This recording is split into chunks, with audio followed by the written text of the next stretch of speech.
Yeah, thank you. Have a great time, and thanks for making it so much fun. Yeah, thank you as well, and good luck on Wednesday with England.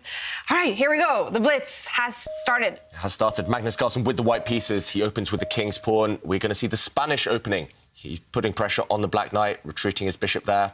This is all very standard stuff. White castling. He'll defend his central pawn now. White central pawn under attack. Black's going to hurry to get his king to safety.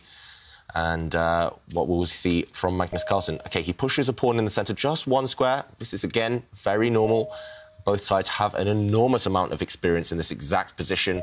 They've played it several times before. Very tense with all pieces and pawns on the board. White has slightly more control of the centre, especially with his pawns. Black finally castling his king. And Magnus, he initiates some activity, some threats on this left flank, trying to undermine one of the black pawns that has advanced the furthest. So Ding will most likely either move that pawn or protect it. Ding has a lot of experience from the black side. Magnus has experience from the white and black side. So maybe Magnus with a slight edge in terms of general understanding and just general experience in these positions. Lots of manoeuvres. Not too much changing yet. Both sides just putting their pieces, getting ready for the action that's about to happen. Yeah, the players are playing incredibly quickly. I mean, this is good kind of news for Magnus and Ding because they're able to accumulate an extra time in preparation for the middle game. And, OK, so Ding tucking the bishop back. And the bishop might even manoeuvre itself to another diagonal. Yeah, the bishop tends to be in the way sometimes where it did stand, so black just retreating that as a protector of the black king. Magnus just, again, taking squares, taking territory, staying flexible. That's the key in blitz quite often. You stay flexible. It's actually easier and quicker if you just react to what your opponent does. It takes a lot of time investment to be creative, and that's what Ding's trying to do now. Maybe push a pawn forward in the middle. First, he brings his rook to the side. He's just trying to look for ideas to kind of put Magnus off balance. Right now, I expect him Magnus to just, again, not commit too much, bring one of his white knights back, maybe re-manoeuvre one of those white knights. Yeah, I'm expecting that as well. It's the main move. OK, but Magnus, instead, he adopts one of his favourite strategies, and it's a very effective one, actually, which is expanding as much as possible on the left. He's been very, very effective there, and it's a kind of newish idea. It hasn't been played before, but certainly we've seen it in operation before from Magnus. Yep, so in this exact position, a rare move from Magnus, but in general, a very well-known plan from him. And Black's knight stepping back. Some viewers might wonder, why is that knight retreating to what looks like a passive square? Actually, that black knight didn't have a future where it did stand. It wasn't attacking anything, couldn't jump forward, so Black's rerouting his knight towards the king side, in front of the black king as a potential defender. Magnus occupying the centre with his pawns now. Both sides being very classical, very logical play so far. Magnus brings his knight that way. I thought the white knight maybe would step back towards his king. Traditionally, that's a very safe plan. But no, Magnus thinks there's more of a future for his knight on the left side of the board. White tends to have a tiny advantage in these types of positions because he has two pawns in the middle, black only has one, and white can choose any time when to make a trade or when to advance. But Ding fighting for the open line. Yeah, talking about making a trade, well, Ding's offered a trade of rooks just now. So, OK, so if I were white, I would say no. And I do like Magnus's move, just like stepping the bishop forward and getting ready maybe to step forward with the queen and connect the rooks. Yeah, so Magnus allowing that trade, but it's on his terms. White's queen will most likely go across there. And now the white queen occupies an open line. Black's queen... Ooh. The queen and bishop are lined up on a diagonal. Maybe, just maybe, one day that bishop will sacrifice itself over on the right and, well, then we will have absolute carnage. Yep, so there was a potential sacrifice in the air on the h3 square. So the pawn in front of the white king right now, but the white king is defending that pawn. It's keeping all of the pawns around it defended. That was probably a pretty much forced move there. By Magnus, otherwise he would have come under heavy fire. Yeah. So the black knight's now trying to get into the game. Magnus shifting his bishop over to the king. Yep, and I was going to say, just Ding should just put one of his knights onto a dream f4 square. And Magnus really takes that potential attack very, very seriously, and that's why he drops his light square bishop back to defend against any potential sacrifices on those light squares around the king. Yep, so shaky from Magnus, but efficient so far, defending everything and asking Ding, what are you going to do next? So black didn't have any sacrifices, no breakthrough on the white king position, so black just pushes a pawn. Yeah, And, controlling some squares. well, still the advantage for Magnus lies on the right, on the left. He's got domination there. He controls the open line.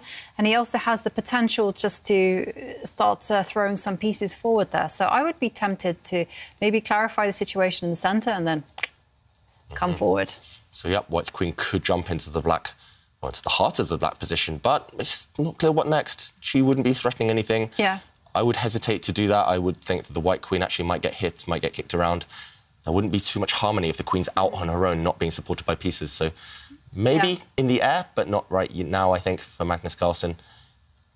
But one thing I would definitely do is I would clarify in the centre.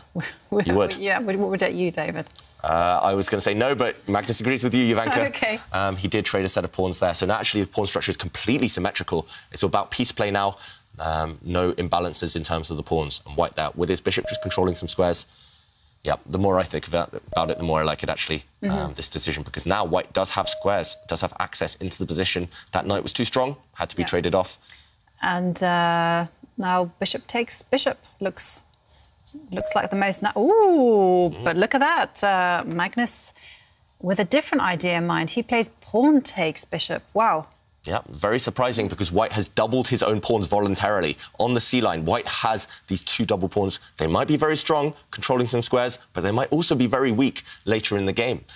Big decision there, committal decision from Magnus. Clock situation, roughly balanced so far, both sides, just over 3 minutes.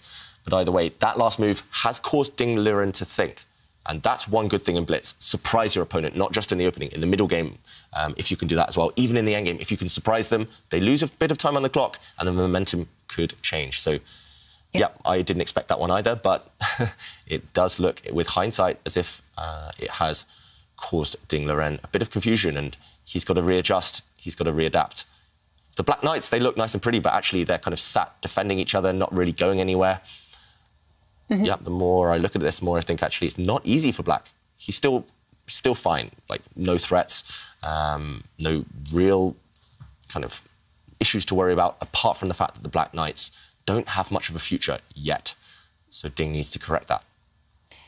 Yeah, I mean, there's no immediate threat right now from white, so, OK, I mean, how pressing is it to just move one of the knights? Maybe could you just perhaps take... OK. Yep, this was the move I was expecting, just to defend all the pawns. Black's central pawn was a bit tender, only defended by one knight, so Ding taking control of some dark squares as soon as he's parted with his dark squared bishop. I expect to see white's rook maybe reach an open line now. Maybe it's time for one of those queen... No, I mean, I like this move. The rook now gets involved in the game. You know, Magnus likes to use every single piece. So, OK, now it's time for your knight to relocate itself, or some trades to happen. Yeah, it's not easy to see where those Black Knights go. That's the issue. Like, they will get hit later on, and Ding Liren, he doesn't find a way to improve his pieces too much, so he thinks, OK, the Black King maybe needs to be the most urgent one that can improve, and now white's rook looking fantastic. It is now looking absolutely amazing. I mean, now there's going to be some heavy pressure against that backward pawn, and this is why Ding, not necessarily feeling comfortable in his position, decides just to activate and just create chaos. Yeah, he shook his head there. He realises that there was nothing else to do. Maybe there were better moves, but the momentum was against him. The tide was turning. And when the tide turns, often you need to play this type of move. Force your opponent to think suddenly. Shock them with these pawn pushes. Give them a question to answer. White now has to deal with his central pawn. It does feel very loose for Black. So objectively, if Magnus had a lot of time, it should be good for white. That's confirmed by the evaluation bar. But I do like it because that last move forces Magnus now to make a huge decision. What would you do, Ivanka? Would you trade some pieces, trade a set of pawns? Yeah, I would trade a set of pawns. And then I was actually thinking of centralising my queen. OK, the white queen. Yeah, bringing it across to the board on the first row, and you know, maybe have with some ideas of attack. Okay. I've got such a one-track mind on this kind of positions. But often that's effective in blitz chess. Yeah. And Magnus, he can't really afford this long a think. This is actually why I mentioned I like Ding's move, because it does initiate this real tension and a big decision for Magnus. But Magnus has spent half his time on this one move. He had a huge time advantage, actually, and that's all gone now. He's down on the clock, just over a minute. Bishop takes knight. Bishop takes knight. OK. OK, so giving up the bishop pair, but getting rid of a potentially dangerous black knight. OK, so the most natural move is actually just to play knight takes bishop. Knight takes bishop and say, yes, you got rid of one knight, great. Another one is coming. OK, so black, that's the most active plan to improve the black knight. But you would have to work out what happened, because black would have given up a central pawn in that case. Black decides to trade, but recapture with his pawn. So that pawn no longer under fire.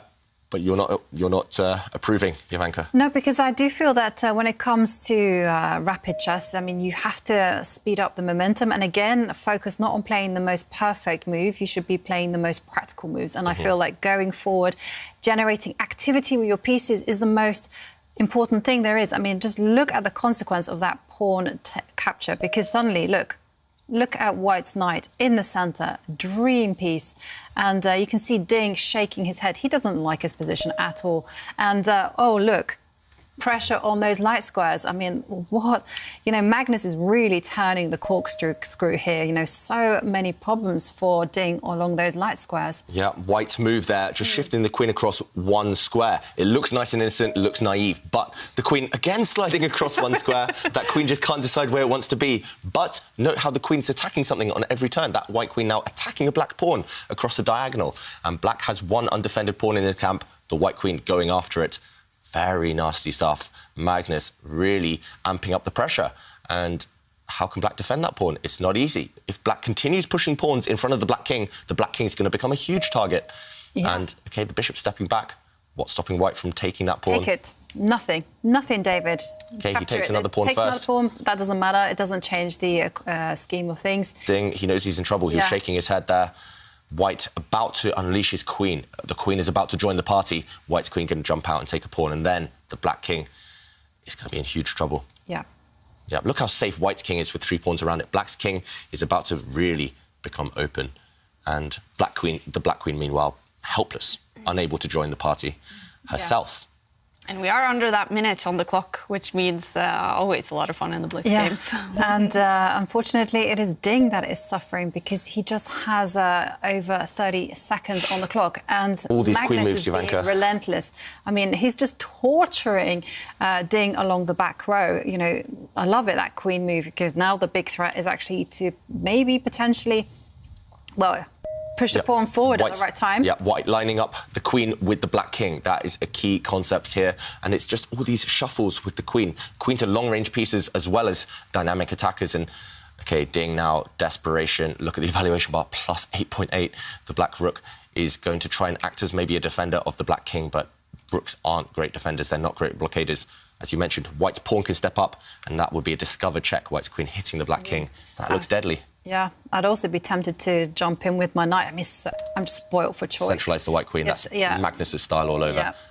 And, OK, black trying to hold things together with the black queen, but the black queen looks overworked. She's protecting a knight, she's protecting a bishop. It feels like just one move will break the defences now if Magnus is accurate. And your move. He jumps in with the knight, and Ding retreats the knight. There's nothing for it. And what a commanding performance. And, wow. Checkmate is coming. On the board. And is there any way? There's no way to defend against it. No, Ding resigns. The white queen was about to jump in across the diagonal, supported by the white bishop, to trap the black king.